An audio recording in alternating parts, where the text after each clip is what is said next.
নমস্কার, আপনাদের সঙ্গে রয়েছে আমি অমৃতার। এই মুহূর্তের আপডেট নিয়ে আপনাদের সামনে হাজির হয়েছে। আপডেট অবশ্যই আরজি করকে নিয়ে, তার কারণ এই মুহূর্তে প্রত্যেকটা মুহূর্তে যে খবর শিরোনাম উঠে আসছে তা অবশ্যই আরজি কর এবং আরজি করের ঘটনা।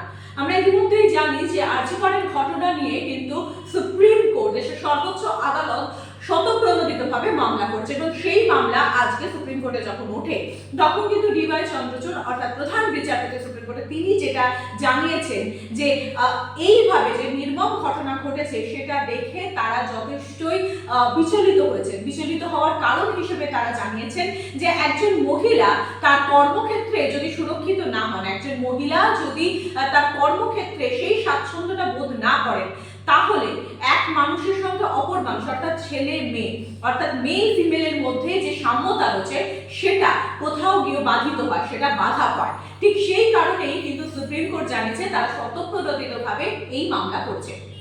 এর পাশাপাশি স্পষ্টত কিন্তু সুপ্রিম কোর্ট জানিয়ে দিয়েছে যে বৃহস্পতিবারের ভেতরে কেস যে স্ট্যাটাস রয়েছে, স্ট্যাটাস রিপোর্ট, সেটা কিন্তু জমা দিতে হবে।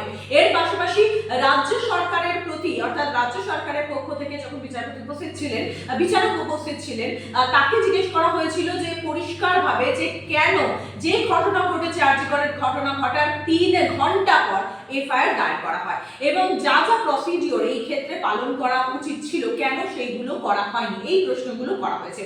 মোদ্দা বিষয় যেটা উঠে এলো সেটা হচ্ছে সুপ্রিম কোর্ট জানিয়ে দিয়েছে বৃহস্পতিবারের ভেতরে কিন্তু সিবিআই কে স্ট্যাটাস রিপোর্ট জমা দিতে হবে এবং এর পাশাপাশি আপনাদের জানিয়ে রাখতে চাইবো যে সিবিআই তদন্তভার পাওয়ার সঙ্গে সঙ্গে কিন্তু সন্দীপ তাকে কিন্তু ইতিমধ্যে জিজ্ঞাসাবাদ করা হচ্ছে। শুধু তাই নয়, তার বাবা মা অর্থাৎ নির্যাতিতার বাবা মাকে জিজ্ঞাসাবাদ করা হচ্ছে এবং মনে করা হচ্ছে যে সিবিআই যে বয়ানগুলো রয়েছে বাবা মার, সেই বয়ান তারা মিলিয়ে দেখবেন কোথাও কি কোনো তফাৎ রয়েছে। যদিও সিবিআই এটা জানিয়েছে যে কলকাতা পুলিশের হেডকোয়ার্টার অর্থাৎ লালবাজার তারা কিন্তু যথেষ্টই সহযোগিতা করছে। এখন দেখার বিষয় সকলের একটাই আর্জি, অতি দ্রুত যারা দোষী তাদের শাস্তি হোক। মুখ্যমন্ত্রী নিজে বলেছিলেন যে যারা দোষী তাদের ফাঁসি তিনি দাবি করেছেন। এখন দেখার বিষয় কত দ্রুত যারা দোষী তাদের দোষী সাব্যস্ত করা সম্ভব হয়।